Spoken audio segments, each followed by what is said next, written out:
Oke, selamat siang teman-teman semuanya. Assalamualaikum warahmatullahi wabarakatuh. Ketemu lagi di acara YouTube ya, di workshop online. Nah, sebelumnya ya, jangan lupa ya, ingat ya, mesti like ya and subscribe supaya terus update ya informasi mengenai workshop online. Dan juga ya teman-teman ya yang nonton channel ini ya untuk kasih komen ya. Contoh ya, Lita Bandung, kemudian Yusuf, kemudian Yusuf Makassar misalnya. Jadi sebutin nama Anda dan dari mana aja kota Anda. Karena workshop online kita hari ini ya terbuka untuk umum ya. Jadi bisa disaksikan di kota manapun ya di Indonesia. Bahkan ada juga ya yang ada di luar negeri. Materinya luar biasa ya tentang diabetes beserta komplikasinya ya. Nah, teman-teman, kenapa kok saya sangat tertarik ya dan begitu menariknya tema ini? Karena data yang saya dapatkan dari WHO ya 2017 itu angka penderita diabetes itu luar biasa dan Indonesia menjadi negara ke-6 terbesar di dunia. Dan angkanya adalah sebanyak Indonesia sendiri 10 juta penderita diabetes. Dan data yang baru saya dapatkan, ternyata tahun ini Indonesia angka penderita diabetes itu sudah mencapai 20,4 juta penderita diabetes. Dan tentunya ini bukan satu prestasi yang menyenangkan ya buat kita dengarnya, tapi ini menjadi satu pertanda keprihatinan ya. Makanya kita akan kupas habis di sini supaya angka ini bisa diturunkan. Saya perkenalkan dulu, saya Yuyun ya yang akan memandu acara ini beberapa waktu ke depan ya. Dan nanti akan saya undang narasumber yang hari ini yang saya lihat ya di laptop saya sudah ready ya. Saya langsung undang yaitu Dr. Sugeng Suparno, spesialis penyakit bedah ya. Dan beliau adalah salah satu dokter senior di sini dan banyak sekali menghandle pasien-pasien diabetes. Makanya saya kepengen dengar sharing dan penjelasannya. Oke, kita sapa dulu ya. Halo Dr. Sugeng. Iya, tetap sehat ya meskipun tantangannya tidak work at home ya, harus tetap bertugas ya. Masih tetap di rumah sakit. Oke ya, oke Dokter Sugeng, mohon maaf banget hari ini kan temanya begitu menarik banget ya tentang diabetes, apalagi tadi saya sebutkan angkanya. Iya, lumayan 20,4 ya. Juta ya. Ya, benar ya Dok ya, yang tadi saya sampaikan ya.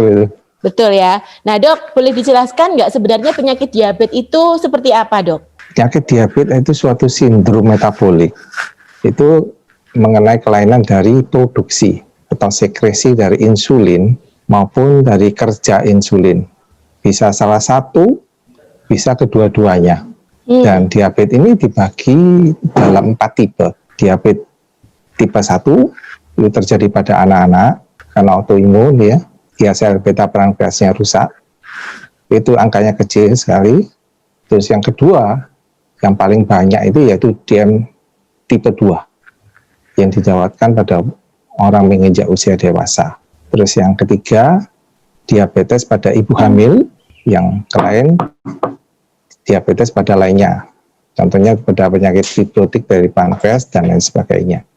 Oke. Tadi Dokter Sugeng sebutkan diabetes tipe 2 banyak sekali penderitanya di tipe itu. Paling banyak kira-kira kenapa ya Dok ya? Kok bisa banyak begitu angkanya ya Dok ya? Pertama ya, itu kan sindrom metabolik ya. Ya. Yang pada masyarakat sekarang ini perubahan dari gaya hidup.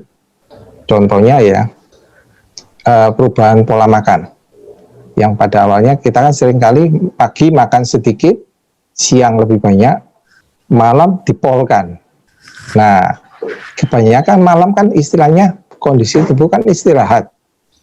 Iya Dok. Diberi gula terlalu, makan terlalu tinggi sehingga kerja insulin dan pankreas terlalu berat sekali. Lama-lama juga kalau kita kerja terlalu berat, lama-lama juga kalah juga kan seperti itu. Dari ahli diabetes juga saya dapatkan ya, yang bagus makan pagi itu yang banyak karena kita butuh tenaga untuk bekerja. Siang agak dikurangin, malam paling sedikit. Kemudian dari ahli nutrisionis juga saya dapatkan ya, bahwa orang setelah makan 2 jam itu jangan istirahat dulu. Ya aktivitas apalah, muter-muter jalan-jalan atau ngerumpi dan lain sebagainya, atau mengerjakan pekerjaan tugas yang belum selesai. Setelah 2 jam baru boleh beristirahat. Berarti penambahan angka penderita diabetes itu karena tipe 2 dan karena Iya. tadi itu adalah pola hidup ya. Jadi Iya, salah satunya. bisa saya mulai untuk khawatirkan anak-anak zaman sekarang ya. Karena iya. sebenarnya diabetes itu kalau tadi lihat tentang pola makan, berarti faktor keturunan itu kecil banget ya, Dok ya? Faktor keturunan ada pengaruh. Ada Tapi pengaruh. kalau pola hidup kita dan lain sebagainya itu tidak mendukung, itu tidak terjadi. Ya. Jadi faktor lingkungan itu pengaruhnya besar sekali. Oke. Sedangkan pasien saya banyak yang saya dapatin dia orang tuanya nggak ada diabetes, tapi dia sendiri kena diabetes. Iya. Anak-anak ada juga, Dok, yang menderita diabetes. Ada, yaitu diabetes tipe 1. Tipe 1 ya. Tapi sekarang usianya lebih mudah lagi ya, masih dewasa muda begitu sudah kena diabetes tipe 2. Yang angkanya sudah mulai banyak ya. Itu juga karena autoimmune disease. Nah, Terus penyebab berikutnya itu faktor stres. Kenapa? Karena faktor stres itu merangsang hormon-hormon antagonis, antinya dari insulin, sehingga insulin juga bekerja lebih lagi. Terus yang faktor ketiga itu karena kita tidak bergerak. Karena apa? Kalau kita bergerak dan lain-lainnya ya, otot itu dilatih untuk menggunakan gula. Jadi dia menggunakan sistem enzim juga untuk menggunakan gula yang ada. Oke. Dokter juga. Ya. Ya. Nah, setelah dapat penjelasan seperti itu, kira-kira ada gejala awal nggak, Dok? Ada tanda-tandanya nggak ya? Orang yang kena diabetes itu seperti apa? Ya, seperti ini ya. Kita seringkali kalau sekolah kan tujuannya salah satunya supaya bisa reuni kan.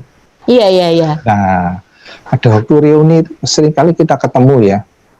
Pada waktu sekolah dulu teman kita itu gagah sekali, cantik sekali dan lain sebagainya. Tapi begitu waktu ketemu reuni, loh kok loyo, lemes, terus mukanya itu lebih tua dari biasanya. Nah, seperti itu. Itu curigai salah satunya yang umum aja.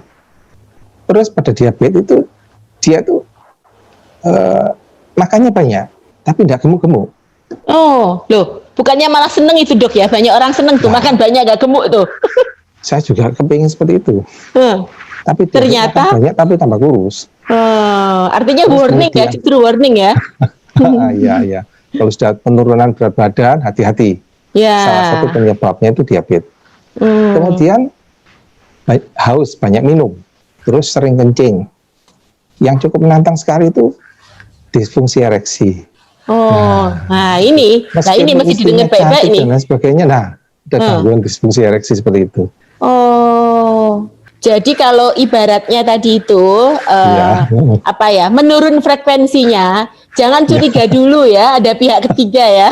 Jangan-jangan tanda-tanda tadi ini istrinya sudah terlanjur marah-marah, ternyata tanda-tanda diabetes malah dimarahi, tambah stres lagi nanti ya suaminya. Stres tambah lagi. Aduh, nah ini saya ingatkan dulu nih ya sama yang hari ini lagi nonton YouTube, lagi live workshop ya. Kita harus positive thinking ya, supaya pada saat ada, mudah-mudahan nggak ada ya. Tapi kalau ada gejala seperti itu ya, mesti harus waspada ya. Oke. Nah Dok, kalau tanda-tandanya tadi sudah ada. Nah untuk memastikan ini ya, karena tadi itu aku sudah kesenengan makan banyak, tapi tetap langsing. Udah kesenengan ini ya, langsing. Udah akhirnya lama-lama nggak diapa-apain. Nah untuk memastikan dia itu diabetes atau tidak, itu langkah apa yang harus kita lakukan? Ini ada info dari pasien saya sendiri ya, cukup menantang ini ya. Orang diabetes itu lucu, tidak diberi makan lemes, diberi makan banyak lemes. Untuk pemeriksaan labnya yang dasar dulu yang murah ya, kita periksa gula darah puasa, yaitu 8 jam setelah makan terakhir, didapatkan gula darahnya lebih atau sama dengan 126. Lebih dari 126 curiga diabetes. Terus kemudian gula darah dengan setelah makan, baik makan besar maupun 3 sendok gula pasir campur air 1 gelas kita minum ya. 2 jam kemudian diperiksa gula darahnya. Kalau dia lebih atau sama dengan 200, berarti diabetes. Waspada. Terus ada pemeriksaan yang lebih mahal lagi. Oke. Yang ratusan ribu ya, yaitu HbA1c. Kalau HbA1c-nya lebih dari 6,5, itu curiga diabetes juga. Seperti itu. Oke, setahu saya yang pemeriksaan terakhir itu untuk ngecek indikasi gula darah yang 3 bulan terakhir ya dok ya, sehingga bisa ketahuan pola ya, sehingga ketahuan pola makannya seperti apa. Biasanya kalau pasien datang ke dokter tuh pintar sekali dia. Berapa hari sebelumnya dia udah porsir, olahraga teratur, porsir terus makan yang teratur dan lain-lainnya. Datang ke dokter, gula darahnya normal semuanya. Nah, yang terakhir yang tidak bisa dibohongi. Tidak bisa dibohongin ya. Oke. 3 bulan. 3 bulan ya. 3 bulan betul-turut, nah itu baru normal. Nah dok, untuk orang yang sudah kena diabetes tadi ya, sudah dipastikan tadi ada pemeriksaan kena diabetes ya. Kira-kira langkah apa yang dokter lakukan yang sudah kena diabetes gitu ya? Harus ngapain nih? Supaya ibaratnya ada progres untuk dia bisa sembuh dan lain-lain. Pertama yang kalau udah kena diabetes, kita harus mencegah supaya orang itu jangan terkena komplikasi. Oke. Dari rekan dari Perkeni ya, ahli diabetes endokrin, mereka menyebutkan bahwa setelah 5 tahun orang terkena diabetes, 68% mengalami gangguan jantung. Jadi komplikasi jantung yang timbul. Dengan asumsi seperti itu, jantung sudah kena, berarti yang lainnya juga bisa. Contohnya komplikasi yang dapat pertama di kepala, stroke. Bisa juga pikun, Alzheimer, Parkinson dan lain-lainnya. Kemudian turun sedikit ke mata, bisa mengalami kebutaan, apa kerennya retinopati diabetes, terus kelainan gigi juga, turun ke bawah lagi serangan jantung. Terus yang ke bawah lagi gagal ginjal, terus yang ke bawah lagi yaitu disfungsi ereksi. Terus kemudian lagi gangguan dari ekstremitas atau anggota gerak. Biasanya dirasakan apa? Rasanya tangannya itu dingin karena dia ada gangguan aliran darah. Terus gangguan dari saraf-saraf tepinya, rasanya tangan, kaki itu rasanya kok kebas, rasanya pati rasa begitu. Nah, kalau sudah mengalami seperti itu, biasanya dia jalan tanpa alas kaki atau sepatunya terlalu sempit, mengalami luka ya. Ya, akhirnya komplikasi berikutnya akan timbul lagi berikutnya. Luka sampai gangren pun, bahkan amputasi sering terjadi. Artinya dok, sebenarnya bukan hanya diabetes sendiri itu yang mengerikan, tapi justru penyakit keturunannya tadi itu ya dok ya, karena hampir semua organ itu malah diserang ya dok ya. Ya, jadi dan diabetes sendiri ada komplikasi yang akut, itu komplikasi yang kronis ya. Komplikasi yang akut itu gula darahnya terlalu tinggi sekali, atau terlalu rendah sekali. Itu cepat sekali kejadiannya seperti itu. Nah, begitu melihat ternyata cukup mengeri, bukan cukup mengerikan ya, sangat mengerikan ya menurut saya ya dok ya. Nah, pengalaman dokter sendiri pada saat menghandle pasiennya seperti apa dok? Nah, kalau saya menghandle pasien dulu ya, saya tetap menggunakan ya secara medikal, saya gunakan salep. Salah satu contohnya Fludarem, Epo, terus antibiotik untuk anaerobnya, kuman anaerobnya, saya gunakan metronidazole. Terus kemudian pembedahan ya, dengan mengeluarkan nanah jaringan mati itu, setelah itu kita isi itu. Nah, banyak yang menantang seperti di situ. Karena apa? Diabetes sendiri kan menyebabkan gangguan aliran darah. Nah, itu yang cukup menantang di situ. Meskipun sudah perawatan seperti itu, terjadi gangguan aliran darah, tidak menutup kemungkinan amputasi hasil akhirnya.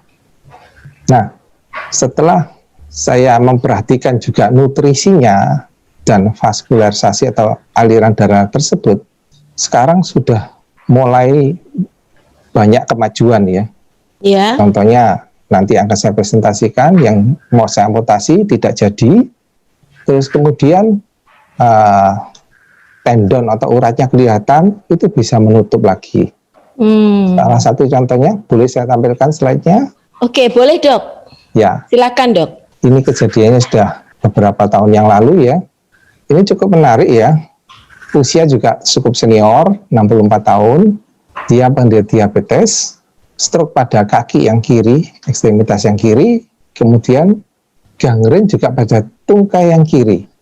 Terus dia mengalami gangguan dari gerak mata, tik. Jadi matanya berkedip terus pada sisi yang kiri lagi. Nah, ini datang ke saya, kita lihat slide-nya. Tanggal 2 Mei ya, itu mestinya kalau kaki yang stroke, dia kan mengecil, dia besar ya malah. Jadi bengkak. Mulai dari atasnya lutut sampai pergelangan kata kaki, itu bengkak semuanya. Dan di dalam itu isinya nanah dan otot-otot yang rusak. Biasanya saya belah ya, tapi kalau ini saya buat lubang sedikit untuk mengeluarkan nanah dan jaringan matinya tersebut sekitar 1 liter. Nah, setelah saya lakukan operasi, ya begitu ya, kempes ya, seperti itu. Nah, kejadian cukup menantang. 3 hari kemudian terjadi gangguan aliran darah. Nah, sudah mulai busuk. Bawahnya itu tulang itu persis. Otot-ototnya juga busuk semuanya, mengecil semuanya. Nah, ini saya tawarkan ke keluarganya. Secara medis, saya sudah menggunakan semuanya. Oh, betul-betul sudah saya gunakan semuanya. Tapi, saya gunakan nutrisi yang lebih lanjut dan keluarga setuju. Akhirnya, ini cara kerjanya, aliran darah sebelum saya beri nutrisi polisakarida itu, namanya Boneta. Dan aliran darah saya lancarkan dengan alpha spin. Itu sebelumnya dia gantet seperti ini. Jadi sel darah merahnya itu lengket-lengket semuanya. Setelah itu setelah penggunaan itu dia jadi lancar. Nah, akhirnya perkembangannya 6 hari kemudian, nah tampak kan jadi agak merah-merah gitu sampingnya. Lagi ya, terus perkembangan lihat 10 hari kemudian, 20 hari kemudian, terus ya 20 hari lebih, terus slide ya, terus ya, kita lihat perkembangannya ya. Nah, ini tepat 2 bulan 2 bulan sudah nutup dan kondisi terakhir seperti ini. Dan 2 tahun yang lalu saya ketemu dengan pasiennya. Nah, ini ketemu dengan saya, lihat kakinya yang sebelah kiri itu tampak berisi lagi kan. Iya. Dan dahsyatnya pasien ini, dia bisa jalan lagi. Jadi stroke-nya hilang. Kemudian gejala tik ya, matanya berkedip itu hilang juga. Yang buat saya amazing di sini. Dokter Sugeng, Ya. setahu saya nih ya, kebetulan saya juga punya keluarga adalah diabetes ya, dan rata-rata kalau sudah kena luka seperti itu sulit untuk keringnya. Nah, Iya. kok bisa sampai membaik seperti ini? Kira-kira handle pasiennya seperti apa ya dok? Ya itu tadi, pengobatan secara medis, Ya. salep mepododerm, metro, terus kadang saya gunakan kultur juga untuk melihat kumannya, pemberian antibiotik yang sesuai dengan kulturnya itu, regulasi gula darahnya, saya gunakan insulin, ya dari rekan sejawat dari penyakit dalam. Kemudian untuk nutrisinya, saya berani menyetop karbohidrat. Jadi karbohidrat cukup pagi aja, siang dan malam tidak boleh. Jadi saya gunakan alpha meta itu. Oke. Nah, Tapi pasiennya boleh makan yang lainnya loh ya. Sayur boleh, daging ayam boleh, telur boleh, tahu tempe boleh. nah yang rata-rata kan sebelumnya yang namanya pasien kalau sudah kena diabetes itu kan nggak boleh makan karbo kan ya dok ya, karena kan Ya. bisa memicu Ya. gula darahnya naik lagi ya. Jadi Ya. pemberian nutrisi yang baik tadi ya dok ya. Iya, jadi Ya. nutrisi harus diperhatikan juga. Ada beda ya dok ya, ada beda Waduh, saat menghandle pasien yang dikasih nutrisi. sebelum seperti ini biasanya hasil akhirnya ya amputasi. Kemudian kalaupun dia sembuh, lukanya butuh bertahun-tahun. Sedangkan kalau ini kan saya lihat terhandingan 2 atau 3 bulan lah sudah menutup, sehingga Iya. ongkos atau biaya untuk berobatnya juga murah juga, kita tekan juga di situ. Oke, ya karena buat saya ini amazing dok. Iya, bisa membaik seperti ini. Nah, kalau saya lihat fotonya ini kan Dokter Sugeng ketemu tahun 2018 ya. iya. Nah, berarti sekarang setahun kemudian ya, setahun lebih, hampir 2 tahun ya. Iya. Nah, saya jadi penasaran nih, kepengen tahu kondisi terakhir yang namanya Bapak Tejo ini seperti apa. Oh, Nah, ya, kira-kira boleh. bisa sharing enggak, Dok, keluarganya, Dok? Istrinya bisa, Bu Oh, Insiah. istrinya bisa. Ya, Oke. Untuk bisa sharing gimana caranya? Bisa Oh, saya kirim nomor teleponnya ya. oh, bisa boleh telepon ya? Bisa telepon. Oh, iya, bisa, Ya, bisa. karena saya yakin begini, Dok. Yang namanya Ya, diabetes itu kan banyak orang berpendapat begitu ya, mempunyai mindset obatnya itu nggak bisa stop ya, karena kan itu jangka panjang. Udah Ya, gitu untuk sembuhnya itu kan harapannya kecil banget. Tapi lihat pasien seperti ini, buat saya juga jadi lebih penasaran lagi, kepengen dengar sharingnya iya, langsung supaya iya, teman-teman yang bagus. nyaksikan workshop ini bisa langsung bisa Iya, tahu ya. Oke, Iya, bisa Bu tahu Tiko, nomor sudah HP-nya terkirim ya? Sudah Oke, terkirim ya oke. nomornya. Call Saya aja, nggak telepon. apa-apa. Saya telepon coba. Ibu Insia ya? Iya, Ibu iya, Bu Insia. Insia. Di Blora ya, Dok ya? Oh iya, dari Blora dia. Oke, saya coba telepon. Iya, ini Iya. istrinya Bapak Tejo ya. Oke, ya. Istri ini seorang istri yang concern terhadap kesehatan Iya. suaminya ya. Jadi dia berupaya apapun yang terbaik ya. Jadi waktu saya penguatan medis sudah mentok, dia minta tambahan lagi yang lebih lanjut ya, Oke. supaya jangan sampai kakinya itu diamputasi. Dokter Sugeng, mohon maaf nih sambil saya nunggu nih Ya, nyambung dengan Ibu Insia. Dokter Ya. bisa sharing lagi nggak? Barangkali ada handle pasien lagi dengan kondisi. Oh ya, Ya. ini saya terakhir ini saya menghandle kakak ipar saya. Dia juga kena diabetes juga, ya, dan ada komplikasinya. Jadi sudah mulai kakinya bengkak, gagal jantung juga, terus ginjalnya sudah mulai juga terasa. Dan 10 hari terakhir dia kontrol ke saya dengan kakinya yang seperti tadi gangren nanti. Sekarang saya beri Vitomax juga untuk vitaminnya dan lain sebagainya, sehingga dalam waktu berapa hari ini ya terasa badannya sehat, seger. Kemudian lukanya setelah pakai triple itu ya, hitungnya kalpametalvaspin, cepat sembuhnya. Sekarang sudah fase penyembuhan. Maaf Dokter Sugeng, kayaknya kita sudah tersambung dengan Ibu Oh iya, Insia boleh ini. sambung aja nggak apa-apa. Iya. Ya. Oke, selamat siang Ibu Selamat Insia. siang Bu Insia. Selamat siang Bu Yun. Iya, ini saya dengar penjelasan dari Dokter Sugeng ini membuat saya penasaran ini ya, Ya. dengan Pak Tejo ya. Nah, boleh tahu nggak awal sebelum ke Dokter Sugeng kondisinya Pak Tejo ini seperti apa? Sakit apa ini Bu? Boleh dijelaskan Bu? Iya, terima kasih. Waktu itu Bapak sebelum ketemu Dokter Sugeng itu sakitnya Bapak itu sakit mata, glukoma, dan ada penyempitan peredaran darah yang menuju ke otak. Akhirnya Bapak mengalami stroke ringan, mata berkedip-kedip sebelah kiri, dan dikatakan oleh dokter bahwa harus mengkonsumsi obat syaraf, obat darah tinggi seumur hidup. Pada tahun 2016 itu Bapak mengalami infeksi kaki muka, mukanya sudah lumayan bengkak. Kemudian saya bawa ke rumah sakit Bayangkara, dilakukan tindakan itu pengambilan cairan karena kaki Bapak yang bengkak. Iya, pengambilan lamanya ya. Iya Bu. Terus waktu dibawa ke Dokter Sugeng, kondisinya itu seperti apa Bu? Seperti apa Bu Insia? Parah sekali Bu Yun, itu lukanya sampai dalam sekali. Iya. Terus Rencana mau saya amputasi itu. rencananya mau diamputasi ya Bu ya sama Dokter Sugeng. Ya. Amputasi saya nangis itu waktu itu, terus saya bilang sama dokter, nggak ada yang lain dokter nggak sampai diamputasi. Iya. Pak, nggak usah konsumsi obat, itu karena minum. Nah ini seperti serek dan di pakai laser itu. Akhirnya saya setuju. Bapak mengkonsumsi rutin itu alfa meta dan lukanya itu disenteri sama alfaspin. Alfaspin. Oke. Ya. Akhirnya alhamdulillah bisa sembuh. Nah, lukanya bisa kembali, kakinya kembali halus seperti Iya.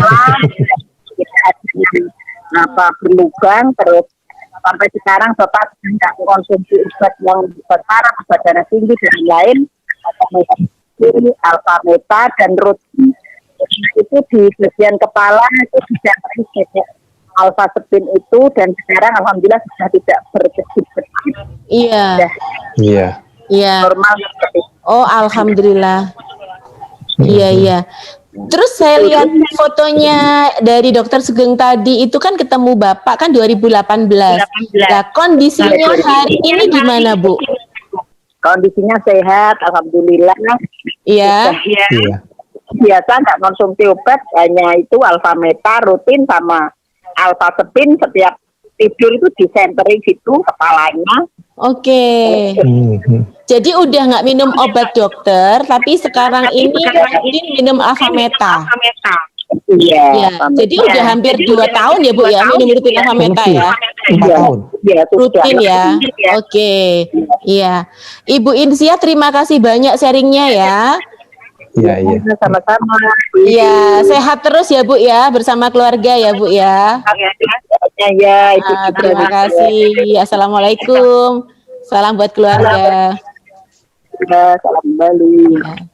Wah, luar biasa, amazing. Ya. Saya jadi ikut seneng ya dan mendapatkan harapan ya untuk teman atau keluarga yang kena diabetes. Oke. Nah, boleh saya tampilkan slide yang kedua, kasus Boleh. ini yang cukup menantang ya. Biasanya kalau seperti ini ya siap-siap ya, yang kuatkan iman ya, untuk melihat yang mengerikan ini. Nah, apa itu Dok? Ya, luka kaki yang mengerikan. Yang biasa Lebih kalau mengerikan segini dari saya tadi. putus saja. Iya, lebih mengerikan lagi. Balik soalnya. badan. Oke, Ini monggo. usianya juga sama, cukup senior juga ya. Seorang wanita ya, 67 tahun, saya mirip-mirip ya. Kemudian dia awalnya seperti ini ya, 18 September. 2 hari kemudian saya langsung kasih buka, nah ini hancur semuanya, habis ini. Jadi kelihatan dari urat-uratnya itu kelihatan sekali. Nah, setelah saya rawat dengan alfameta alfaspin, terus nah mulai membaik. Saya kultur juga kumannya, terjadi perbaikan. Bahkan kumannya itu sensitif sekali terhadap tetrasiklin, super tetra. Nah, sehingga dia terjadi perbaikan, lihat aja tanggalnya ya, 2 bulan lebih ya. Terus slide, ya kondisi terakhir ini setelah saya suruh kontrol di rumah aja sama perawat-perawat yang merawat di rumah ya. Dengan ini akhirnya terjadi perbaikan, jadi urat-uratnya tidak dinutup lagi dan pasiennya bisa jalan. Dan dahsyatnya, selama saya rawat ini, pasiennya juga mengalami stroke juga. Sehingga dari dokter anestesinya, waktu itu ngamar di ICU, saya gunakan alfaspin untuk kepalanya, akhirnya stroke-nya pulih. Seperti itu. Ya, saya menghela nafas ini Dok. Dan lihat saya. Makanya saya juga pasti bisa ngerasain teman-teman yang lagi lihat workshop hari ini ya. Iya, Begitu kakinya melihat mengerikan. dampaknya diabetes seperti ini dan komplikasinya seperti apa ya. Benar-benar deh ya, saya sarankan bagaimana hidup sehat tadi ya, untuk bisa mengatur pola makan ya. Untuk Iya. mengatur asupan nutrisi dalam tubuh kita. Dan senang banget saya dengar sharingnya Dokter Sugeng tadi, juga dengar sharingnya Ibu Insia. Artinya ada harapan buat pasien diabetes ya, bersama dengan komplikasinya, untuk bisa mempercepat ya proses penyembuhannya ya. Karena tadi Dokter Sugeng menyebutkan ada dibantu dengan nutrisi alfameta, kemudian Vitomax dan alfaspin ya Dok ya. Oke, teman-teman semuanya ya, yang masih stay ya di workshop online hari ini ya. saya bersyukur banget hari ini ya bisa mendengarkan sharing dari Dokter Sugeng dan juga tadi sharingnya dari Bu Insia ya, beliau dari Blora ya. Dan saya tadi bisa ambil sedikit kesimpulan bahwa hari ini yang kita makan gak hanya sekedar nasi, tapi sel kita adalah butuh yang namanya alpha PSP karena bisa membantu 4 fungsi sel ya, yaitu detox, kemudian peremajaan, perlindungan ya, dan tadi adalah perbaikan. Nah, selain daripada itu ya, alpha meta itu ternyata juga mengandung nutrisi ya, asam amino, mineral dan vitamin sehingga bisa membantu tadi mempercepat proses penyembuhan dan memperbaiki organ-organ salah satunya pankreas sehingga gula darahnya itu menjadi cepat stabil ya, dan Vitomax sendiri mengandung fitonutrien mempercepat proses perbaikan, dan tentunya terakhir adalah dengan alpha spin karena air yang kita minum nggak cuma hanya sekedar air biasa tapi sudah dibuktikan ya dari penelitian dari Masaru Emoto yaitu air yang structure ya, yang strukturnya bagus ya. Karena dengan dialirkan alpha spin itu ternyata airnya banyak tambahan oksigennya yang dibutuhkan oleh sel ya. Oke, many thank you for your sharing ya Dokter Sugeng ya dan Ibu Insia ya. Tadi mohon maaf Ibu Insia tidak bisa ditampilkan lewat video ya karena ada challenge di jaringan wifi ya. Dan teman-teman semuanya yang masih stay ya untuk ngikutin channel kita tetap ya like, subscribe, dan jangan lupa masih ada waktu untuk komen dan bagi ya, karena saya yakin banget ya dengan stay at home hari ini ya kita isi sesuatu yang bermanfaat ya dengan ikutin acara workshop online seperti ini, jadi pengetahuan akan kesehatan menjadi bertambah dan bisa menurunkan angka penderita diabetes ya, supaya betul-betul turun banyak ya Dokter Sugeng ya. Iya, belum banyak sekali. Betul. Dan stay at home, stay positif, stay happy, stay safe. Sampai ketemu di workshop online berikutnya. Salam.